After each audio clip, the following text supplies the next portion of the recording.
And when you get into the land and you're living there for a while, you're gonna mess this thing up and you're gonna get in all kinds of trouble, and then there's some good news given, but then there's gonna be a regathering, there's gonna be a turning around, right? So it's positive, forward-looking. Because the prophets say a lot of things that aren't so positive, forward-looking, like you are going to be in this kind of trouble and this terrible tribulation is gonna come eventually and all these other things, right? But it's the positive, forward-looking message that's the good news, okay? And it's from the above. That's the important thing. It's from the above, but it's being delivered by not anybody's, but anointed, appointed individuals who are acting in the role of a prophet at that moment delivering this good news. So part of the good news is that peace is coming. But inherent in understanding that is what brings the peace. All right, the message of the good news is that they're proclaiming peace, but they're not just saying peace, like declaring it as if it's just there, because we're warned, be careful if people say peace, peace when there's no peace, right? But the person proclaiming it with the method and pathway to it, all right? Then it says those who proclaim deliverance, also telling you how that comes about, okay? Now, all of this is linked to the end of this verse, which is that the people at some point have to come to the understanding that our Elohim reigns. Or I should say more specifically, your, meaning it's a personal thing. You have to personally understand that your Elohim is in charge, okay? That's the good news, is that if you can figure that out, these other things come into play, the peace, the deliverance. So what is Yeshua preaching? He's proclaiming the kingdom. So he's just like we just read, he's saying to the people, your Elohim lives. Your Elohim reigns. He's proclaiming that kingdom, the kingdom that is ruled by Elohim. That's what he's doing, going from place to place. He's talking to a people that have been scattered, have been oppressed.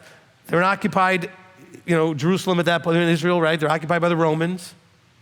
And he's saying, remember this other occupations and stuff? And Yahweh said he's gonna send somebody with the good news to let you know it's got an end to it and there's gonna be deliverance from it and all these other things are gonna be happening. He's proclaiming this good news from above to the people. And he's telling them the stuff they were looking to hear, because it was stuff that every prophet said they would get to hear someday. He's like, hey, like a prophet, come on now. You need to remember you're part of a kingdom, not Rome. And there's a king reigning called Elohim. And so he's proclaiming that to them. And you need to know you're subject to that authority, not all this other stuff. That's what he was proclaiming. So what are we supposed to be proclaiming? Those who think that the Great Commission was to send us out proclaiming. Well, we're proclaiming what Yeshua was proclaiming. We're just adding on his part in that. You understand? But really, we want to proclaim what he was proclaiming. He was not talking, he didn't tell everybody he was going to die and be resurrected. Didn't tell anybody he was Messiah. Not at this point, okay? He was proclaiming, fellas, you were covenanted, there's an authority, you need to get this figured out, get back to Teshuvah, turn around. So wait, as a sign to John that he was the one, he says that the poor receiving the good news is part of that. So that means it had to be something they were looking forward to somebody doing. So it wasn't anything new. It was evidence. Now, what evidence is this? Well, let's take this and we go and look. Well, first of all, in Matthew 5:3, we know in the Beatitudes, right? Blessed are the poor in spirit.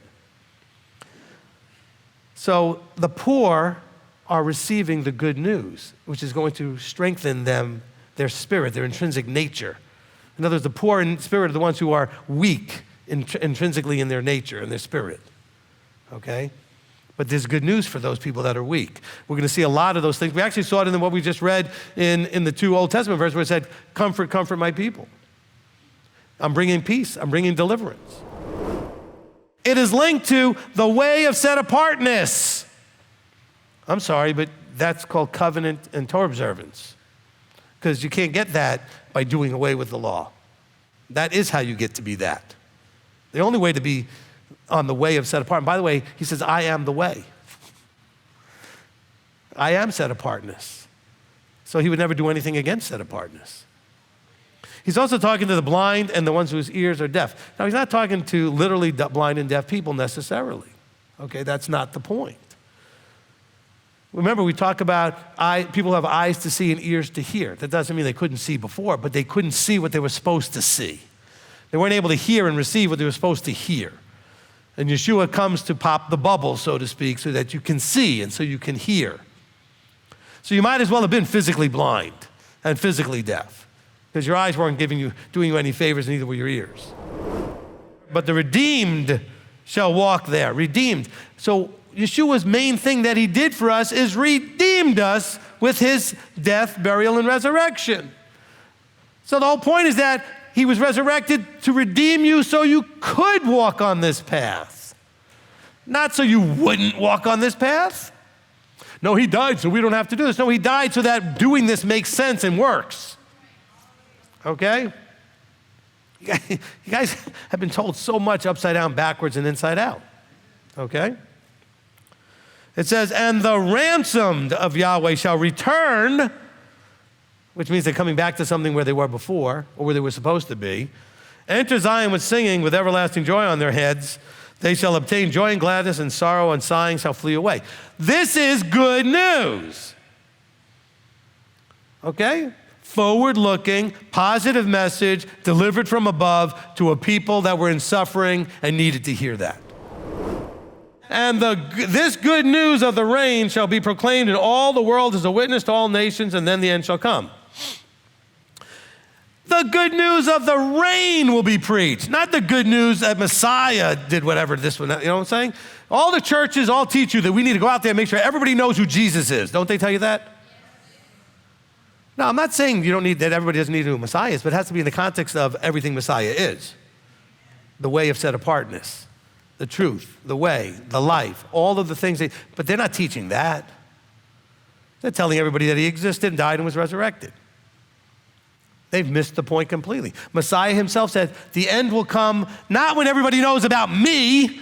He says the end will come when everybody knows about the good news of the kingdom, which has got to do with getting back to set apartness.